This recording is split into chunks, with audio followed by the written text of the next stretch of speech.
자, 보십시다. 거기서 147페이지 태양 에너지 생성과 전환. 태양 에너지. 오늘도 힘차게 수업을 해보십시다. 물론 침은 안 나겠지만. 자, 이 태양 에너지는 우리가 1학년 때, 1학기 중간고사 때 배웠었던 부분하고 연계가 되기 때문에 그렇게 어렵진 않을 듯 싶어요. 자, 이제 태양 동그라미 쳐서 밑줄. 태양계 전체 질량의 99.8%를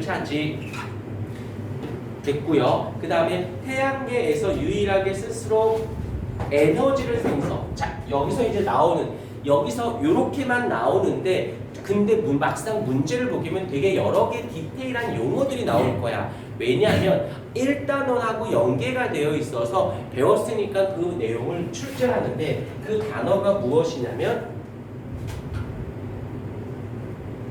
바로 태양이라는 단어가 나오면 이 단어를 떠올려줘야 돼요. 항성이라고 하는 단어를 먼저 떠올려줘야 돼요. 항성은 무엇이냐면 스스로 빛을 내는 천체예요. 그러면 항성만 알고 있으면 안 되고 항성이라는 단어가 나오면 반드시 행성이라는 단어도 같이 기억해 주셔야 됩니다. 왜냐? 항성은 스스로 빛을 내지 못해요.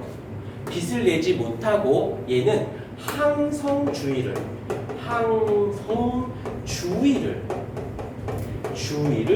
도는 천체. 그래서 문제상에 하다가 뭐 태양은 뭐 행성 어쩌고저쩌고 그럼 이제 일단 행성 태양은 항성인데 이렇게 어휘 하나로 문제를 바꿔내. 그러면 건성으로 읽다 보면 맞아 여기 해서 문제를 틀리게도 내니까 이런 것도 잡아주셔야 되고 그 다음에 살짝 참고 위성이라는 말까지 정도는 우리는 알고 가자. 위성이라는 건 스스로 빛을 내지 못해요. 그런데 얘는 어떠냐면 얘는 행성 주위를 도는 천체가 돼요. 대표적인 예로는 얘가 태양이 되고요. 얘가 수금주와 목토천해가 되고 얘가 달이 됩니다.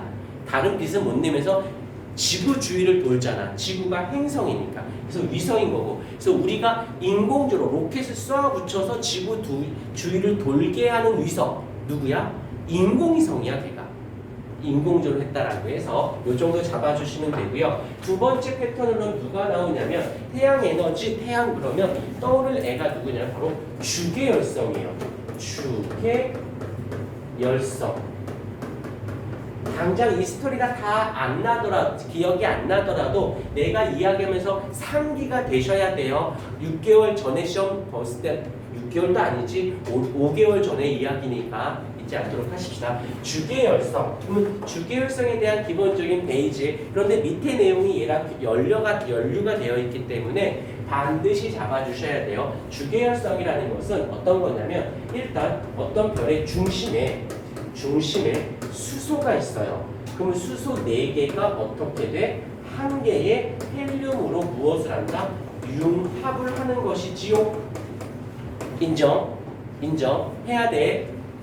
그때 얘 4개의 질량하고 이 한 개의 질량으로 따졌을 때 어떻게 된다?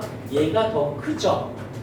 인정? 받아들이셔야 돼요. 이때 왜 이런 일이 발생하냐면 4개의 질량이 하나로 융합되는 과정에서 일부 질량이 잘 들어야 돼요. 집중해. 질량이 에너지로 전환되어서 방출하기 때문에 방출합니다. 그래서 일부 융합되는 키워드 잡아요. 융합되어지는 과정에서 애가 에너지로 전환, 체인지가 되면서 빠져나간 거야. 그러니까 질량은 줄어들 수밖에 없겠고, 그 다음에 그 빠져나간 그 에너지가 어떤 형태로 빛이라고 하는 에너지나 열이라고 하는 에너지로 전환이 되어서 빠져나갔기 때문에 얘는 스스로 빛을 낸다라고 하는 겁니다. 오케이. 그래서 요거를 우리는 뭐라고 불러? 이걸 줄여서 이렇게 일부 질량이 에너지로 빠져나가는 것을 뭐라고 부른다? 바로 질량 결손이라는 말을 쓰죠. 이거는 우리가 1단원에서 배웠었던 부분이 다시 한번 출제가 되는 거야. 그러니까는 이거 할 때 뭔가 문제 풀 때 이거 앞에 건데 이게 왜 나왔지? 라고 하면 안 돼요. 연계가 돼서 얘는 충분히 1단원을 끌고 들어가도 누구도 뭐라 할 수 없습니다. 꼭 잡아주도록 하시고요. 그래서 그 내용을 뒤에 계속 가보도록 할게요. 여기서 보시게 되면은 1번 태양은 대부분의 밑줄 수소와 헬륨으로 구성 당연하겠죠. 여기서 보게 되면 핵 복사층 대류층 밑줄 중심에서부터 핵 복사층 대류층 좀 이따가 설명을 다시 해주도록 할게요. 그 다음에 태양의 온도를 보십시다. 표면 온도는 6000 켈빈. 자, 여기 나왔으니까 여기서 K가 태양 표면 온도가 외울 필요는 없지만 6000 켈빈 정도. 자, 요게 K가 어떻게 읽냐면 켈빈이라고 읽어요. 켈빈. 얘는 절대 온도. 절대 온도의 단위가 됩니다. 요건 나중에 시간 되면 자세하게 설명하도록 하고 지금은 그냥 이렇게 섭씨 온도라고 알죠?